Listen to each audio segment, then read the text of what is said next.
మానవ మెదడులో ఎలక్ట్రానిక్ చిప్ను అమర్చే ప్రయోగాల్లో మరో ముందడుగు పడింది.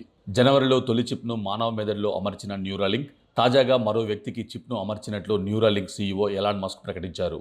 వెన్ను, మెదడు సంబంధిత సమస్యలతో బాధపడుతున్న వారికి సహాయంగా ఉండేలా ఈ డివైస్ని అభివృద్ధి చేస్తున్నారు. రెండో వ్యక్తి మెదడులో అమర్చిన చిప్లో దాదాపు 400 ఎలక్ట్రోడ్లు యాక్టివ్గా పనిచేస్తున్నట్లు ఎలాన్ మస్క్ వెల్లడించారు. క్లినికల్ ట్రయల్స్లో భాగంగా మరో 8 మందికి ఈ చిప్ను అమర్చనున్నట్లు ఓ పాడ్కాస్ట్లో మస్క్ తెలియజేశారు. తొలి చిప్ను అందుకున్న వ్యక్తి నోలాన్ అర్బాగ్తో పాటు న్యూరాలింక్కు చెందిన 3 ఉన్నతోద్యోగులు కూడా ఈ కార్యక్రమంలో పాల్గొన్నారు. చిప్ను అమర్చే విధానం, రోబోతో చేసే చికిత్సకు సంబంధించిన వివరాలను వివరించారు.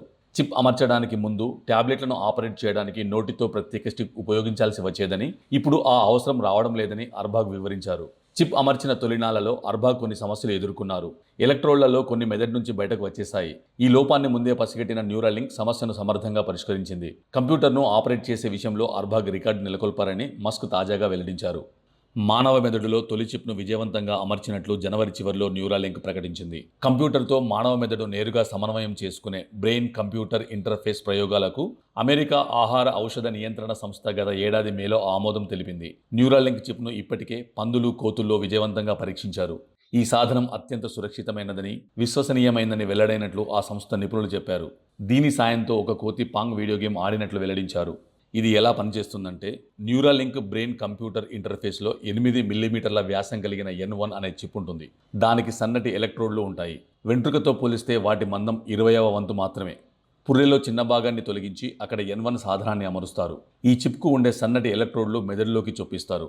ఒక చిప్లో 3000కు పైగా ఎలక్ట్రోడ్లు ఉంటాయి. వాటిని మెదడులోని ముఖ్యమైన భాగాలకు చేరువగా ప్రవేశపెడతారు. అవి శుతి మెత్తగా, ఎటు పడితే అటు వంగేలా ఉంటాయి. ఎలక్ట్రోడ్లు మెదడులోని న్యూరాన్ల మధ్య ప్రసారమవుతున్న సందేశాలను గుర్తించి చిప్కు పంపుతాయి. ఒక చిప్లోని ఎలక్ట్రోడ్లు 1000 న్యూరాన్ల చర్యలను పరిశీలిస్తాయి. మొత్తం మీద ఒక వ్యక్తిలోకి 10 చిప్లను ప్రవేశపెట్టొచ్చు.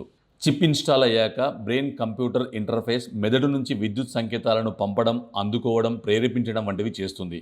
వాటిని కంప్యూటర్లు విశ్లేషించగలిగే అల్గారిథంలుగా మారుస్తుంది.